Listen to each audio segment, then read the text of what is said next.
एकर्डआव थानाय दफाफोरखौ सोरजों रायलायनानै माबोरैहाय इमप्लिमेन्ट खालामनायनि थाखाय खामानि मावनो हायाखैमोन। बेनिखायनो बे बाथ्राखौ रोखा खालामनाय जादों। सोरबायदिया चिफ एक्जिकिउटिभ अफिसार जागोन बेखौ स्पष्ट खालामनो। बेनिखायनो मानाव गेदेर नोंथांमोन बिटिआरनि जे गोरोबथा जाबाय बे गोरोबथानि गाहाय उद्देश्यआनो जाबाय सिमा लावहोनाय आरो गोहोखौ बांहोनाय।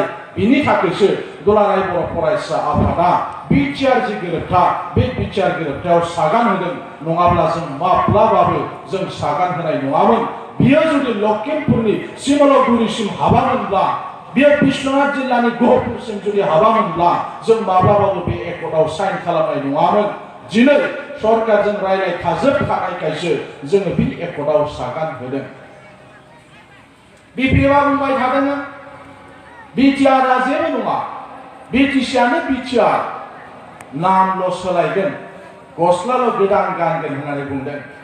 क'क्राझारनि सासे एमएलएआ बुंदों दाउदै गलासो होननानै बिटिआर। नंमारगौसो जेबो गैथ्राना बिटिआरआव। थांनाय 5 सेप्तेम्बरनिफ्राय नायोब्ला नोंथांमोना नुगोन जोंनि बिटिआरनि जे दफाफोर बे दफाफ्रा मोनसेनि उनाव मोनसे मोनसेनि उनाव मोनसे मावफुंजागासिनो दङ। जोंनि एकर्ड जाखांनायनि उनाव मुलुगनाङैनो कर'ना महामारी भाइरास फैबाय। न'निफ्राय ओंखारलायनो हाया। बे गामिनि मानसिया बै गामियाव थांनो मोना। लामायाव दान्दा होथेनाय,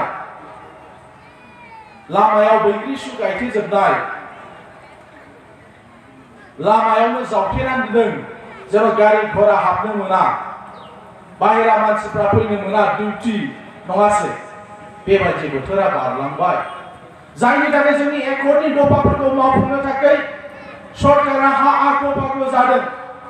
सरकारि अफिसफ्रानो जुदि सोलियाबा, मावख'आव थांलाय फैलाय खालामनो हायाब्ला, मेल मिटिं जानो हायाब्ला, सानै साथाम मानसिफोरजों ज' जिरायनानै जुदि डिसिसन लानायनि खाबुआनो गैयाब्ला अब्लालाय बे एकर्डआव थानाय दफाफोरखौ सोरजों रायलायनानै माबोरैहाय इमप्लिमेन्ट खालामनायनि थाखाय खामानि मावनो हायाखैमोन। बेनिखायनो